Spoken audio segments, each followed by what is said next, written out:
start. Do you see my screen? Yes. Yes. Okay, so I'm going to say a few words about Hecho por Nosotros work with its digital ecosystem and the importance of technology. We have made a long journey with the grassroots, like artisans and smallest producers, especially from the Patagonia and Los Andes, but everywhere as well in Latin America.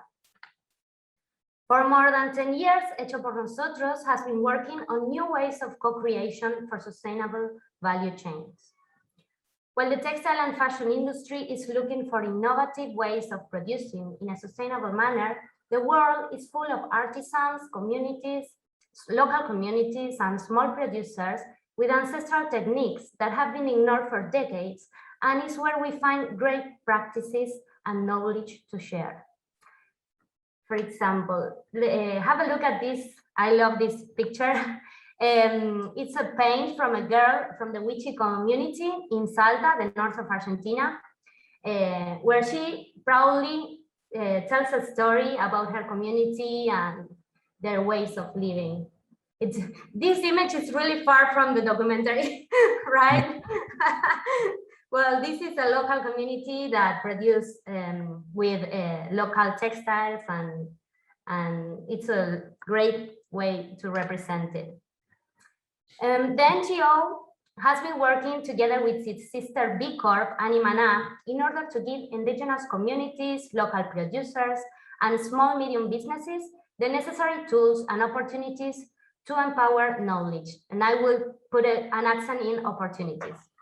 Training artisans, farmers, and producers, prioritizing sustainable production processes, and at the same time generating ethical and transparent value chains. With the advance of technology, we find more opportunities to connect and integrate these people, arts, and techniques with the consumer and other stakeholders in the fashion and textile industry. Animana, as a luxury fashion sustainable brand, is a great proof of these possibilities. And again, this is a picture from the ecosystem that we have, the digital ecosystem, where we work together with the entire value chain from the grassroots, as I said at the beginning, to the top brands and professionals, universities, and designers. We believe that it is indispensable to meet all actors in the same ecosystem, working together to achieve the sustainable development goals. And for the end, I would say at Hecho por Nosotros, we believe that companies and organizations specialized in technological areas are crucial for a cross-industry transformation. HxN enables advocates to become more competitive and accelerate technological innovation for a more sustainable technical, textile, and fashion industry. And this is the last slide. I would like to share with you some programs that we are working strongly right now, and it goes with what Nicolai said. We are trying to ignite young voices. Critical thinking workshops for kids and educators, where we are working with a compilation from ancestral stories to ignite this critical thinking in the kids, the children, and the youth. And also, again, we are trying to innovate in ways to reach this youth community. And we are starting a new program in green gaming for this systemic change. And that's it. Thank you for listening. And now I will leave you again with Nick. Thank you, Nick. Oh, this is so great. I'm so glad that you ended up with the importance of engaging youth. I'm doing it with the fashion industry. I'm doing it with other social issues that we forget what a major social driver youth consumption is, and what a misinformation unfortunately reaches the kids, because they don't want to hear complicated stuff. They like to hear the good news. And the reason why they're so convinced that H&M is fully sustainable. I read a survey, a study that did a survey of 500 young Brits to ask them how sustainable, to rank how sustainable they thought H&M was and to define what and sustainability. All of them thought that it was completely carbon neutral and it was all recycled and everything was good and great. Because A, they don't know, B, they don't want to know, and C, they say, you're the adults and this is what you're telling me. I'm seeing it here, so why shouldn't I believe you adults? That's So so true. engaging them early on, and I think that, so I would like to share a couple of options, what I think we can do by examples. Came to be out there, but now all of a sudden it's offered at very, I don't want to call them mass prices. In apparel retail, we call them masstige prices. So it's between prestige and mass. So I don't know, H&M, and H&M is not. Now, let's go with the cheapest one. So Boohoo is, the product is, let's say it's a sundress, is $5.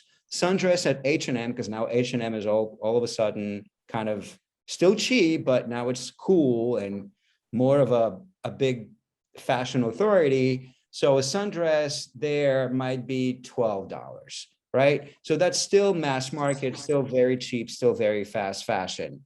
So the masstige price points would be, a sundress would be, let's say, $28.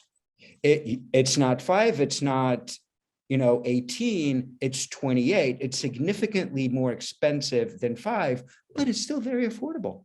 It's still very affordable to the average person who actually cares and is willing to pay what we call in fashion retail. And when I say what we call, is because I started my career in fashion retail product development, value, what we call premium. Are you willing to pay the premium? Back in the day, you paid a huge premium for a Lacoste or a little man on a horse for Polo, or any DKNY. You paid the premium for the label. Now that's erased. There's no label anymore. Nobody cares about that. Now you're paying the premium for social action. Do you pay the premium for conservation? Do you pay the premium for environmental stewardship? Do you pay the premium for human rights? So what is really impressing me is that these startups, as they were outlined by this article to Dashini et al., published in Business Horizons, are from around the world. And they're all doing exactly what Julius was saying. They're establishing connections with local producers. They're linking to local cultural legacies. They're working with local artisans, and they're branding their products in a way to say, in Brazil, all of the Brazilian ones that I looked at, Preza, Revoada, Colibri, Contextra, they were all preserving native, indigenous, Amazonian people's crafts. It was so Brazilian in nature. It was like, this is proudly Brazilian product, right? It was awesome to see. The next crop, the Italians, they really took me away. The really, really popular one, Armadio Verde, is an entire network of fully made in Italy. So they have more of a high-end product line, but they also have retail space. So the Preservoir, the Colibri, these guys are mostly online. They don't have any retail space. You can work with them virtually and everything comes to you in a box. But with Armadio Verde, you can go to a place in Milan and a place in Rome and actually work with a stylist, and you can actually pick up your suit there if you wanted to. So again, they are targeting more climate conscious, also a wealthier platform. But the other ones, the Lanieri, Elsicor, they're just like the Brazilian companies. It's all online, it's all virtual, and there's all have some kind of a sustainability component. So if you can look at the name of this article, and I'll be happy to share the slides with Julie so she can give you the citation. I think you can find it free of charge on the internet, but actually tells you what the companies are doing, who they're connecting with, who their suppliers are, why they're local green supply chains, and why they're so popular with their consumers. That the Italians in particularly had a very young kind of feel to their platform. So they looked like they were working with young demographics. In the US, Stitch Fix, Suit Supply, Trunk Club. Suit Supply and Trunk Club were probably the first ones that did it. But Stitch Fix has now really grown to the name that you see in advertisings everywhere, that they can do anything from mend your clothes. You can send them old clothes. They can mend your clothes. They can create clothes from old clothes for you. You can say, I have all of these t-shirts that I don't want. Can you put them together into a casual, I don't know, what do you sew t-shirts together into? A kimono. Make me a kimono out of these old t-shirts. They will do it for you. So they offer really, you really have a stylist that you work with. And when you talk to that person, and you can keep on changing your mind and say, can you make me something can you source me stuff that's fully organic? Can you source me something that is completely made of natural dyes? I know people who have kids with allergies, who themselves have allergies, work with Stitch Fix to make sure that they get the right fabrics for them to wear that are not hazardous to their health. And the thing that really, really excited me to learn about is Purnia Pop Shop in India. So Purnia's Pop Shop is making saris and traditional Indian costumes for traditional Indian weddings, but also mass market fashion, incorporating the look and the designs and the feel of a sari, the beading of artisans on their platform, which is it's huge because India is a huge market. But what Adriana and Julia are explaining so well of embracing indigenous people, native crafts, showing us the picture of the happy village, they're really doing that in India with producers and with beaters and with threaders and with dye masters, people who whole generations are involved in this industry that now don't have to go to the factory clusters in Tirupur and live in the filth. But they can work in their communities, and through the purchasing and the outsourcing of their services with Purnia Pop Shop, they can work on their crafts and they're paid well. And again, these are not cheap things. Like we have to be willing to pay for these products. Like I opened up a Stitch Fix account. I'm excited. I know that I'm going to pay twice as much for what I'm getting through Stitch Fix than what I can, if I run into Target, which is right up the street from me, and stop in to get a shirt, it's going to be half the price of what Stitch Fix is doing for me, but I'm doing it. Now, how do we convince the 12-year-olds to do that? This is what I don't know. So to sum it all up, what these companies are doing well is they create a virtual customer profile. So this is their pitch. This is their branding. You are our virtual customer. We're going to work with you virtually. We offer locally sourced materials. That's a big promotion that they do. The Italians were all 100% made in Italy, from dyes to buttons to zippers to everything is from our own Italian local network of suppliers. Direct link to the artisans, promoting the fact that this is just not any old whimsical fashion of one trend today for 30 days, a trend tomorrow. We're embracing the look of the ethnicity. We're embracing the look of our cultures. We want something that is long lasting, that it looks like it's a part of our culture, not of a fleeting trend. And they're really pushing local pride. I could not get a lot of information on the Italian brands because there was no English on their websites. I'm sending it to my Italian friends. So can you tell me what this says? Because I need to talk about this, but I need to understand what they're saying. And I think that's great because now we're also beginning to talk about, cultural justice and cultural imperialism and the Anglo-Saxon capture and dictation of style and culture in terms of soft culture. And it's good to see, the fact that diversity is something that we need to understand is vested in cultural diversity, and celebrating indigenous culture and putting pride into that and value into that is important because it takes us away from the obsession of young people to have this, global trend, celebrity backed look for their Instagram, and they can say, hey, I am proudly Brazilian, I'm proudly Argentinian, and I support my local, I might have native blood in me. I celebrate my legacy, right? So I was very impressed by that. So on that note, I said this was going to be a presentation that I'm excited to give because it's full of hope. and I would be happy to answer any questions. Also, I would like to add, Nick, when you say locally sourced, and also to encourage local buying, right, for the customers with this of the native speaking languages. I mean, it goes like a special marketing for the locals, I think. Nikolai, thank you very, very much. I'm like amazed with your presentation. I am a collaborator in Hecho por Nosotros, and I also have a small startup in fashion, and I'm here in Bolivia. So I'm happy to hear the problem and now the solution because yeah, I'm trying also like to put my brand, my startup in that area of customization, because I don't know if in the research you also think about how is the situation here in Latin America and Africa, because as I see, it's even worse.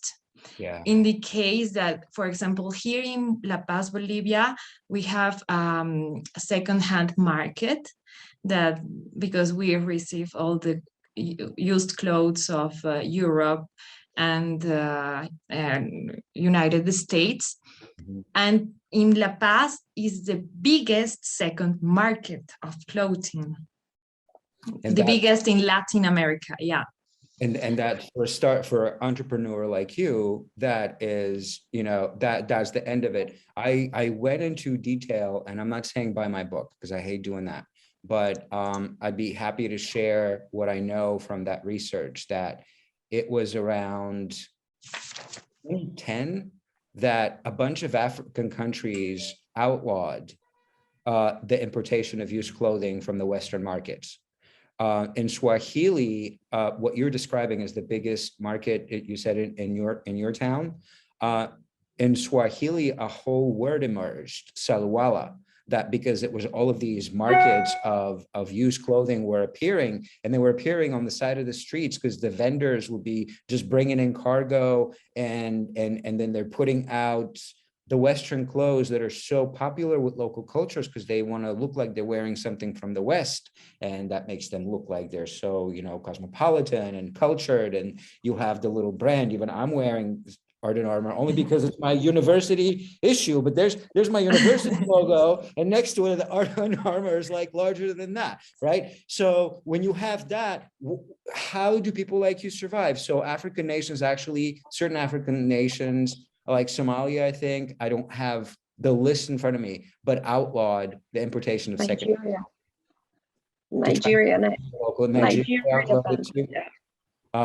So I'm aware of it. I know it's an issue, but at the same time, and look, when you're saying to people, upcycle your clothes, like you're encouraging this. So we need to come up with what Stitch Fix is doing, and there's another company here that's doing it as well. They get unused branded merchandise and they make it into tote bags or jackets or something.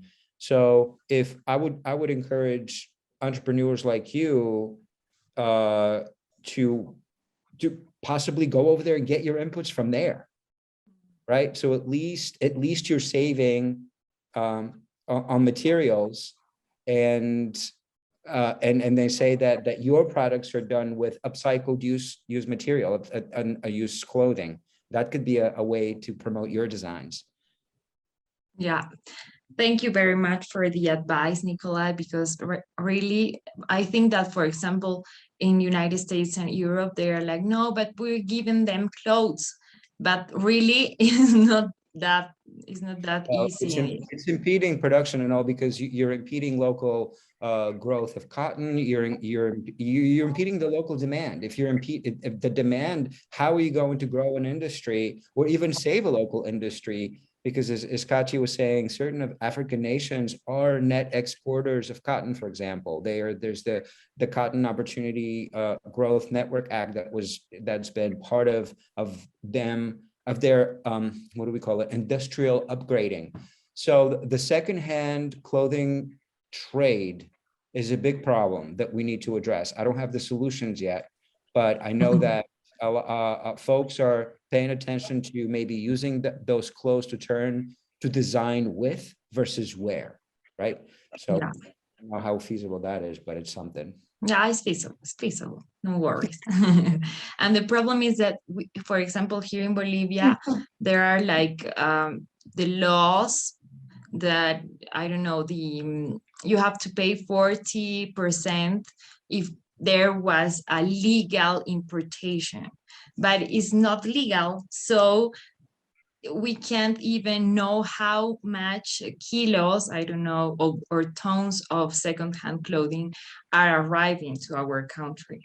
So we don't have like the number of the problem. So it's even worse if we talk about politics, laws, or that, to know the exactly impact and to solve it or do something, because you know, it's Latin America, so there are a lot of illegal things going on.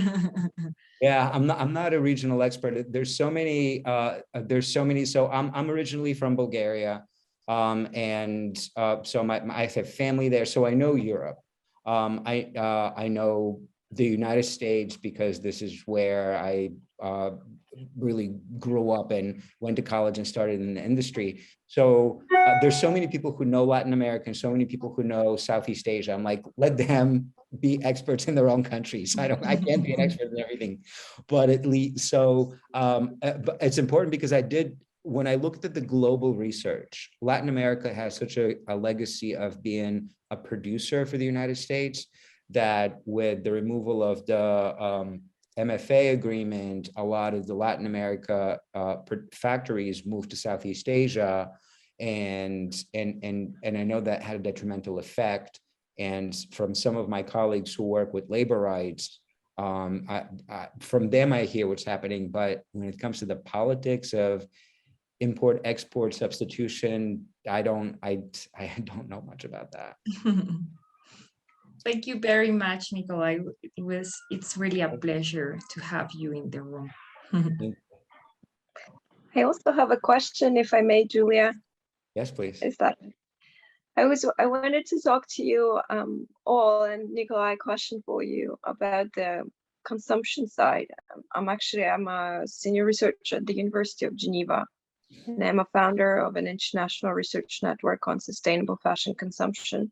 We have around 60 people, researchers mostly, who work on consumption side of the fashion system, which is very often swept under the carpet as we speak about production and design.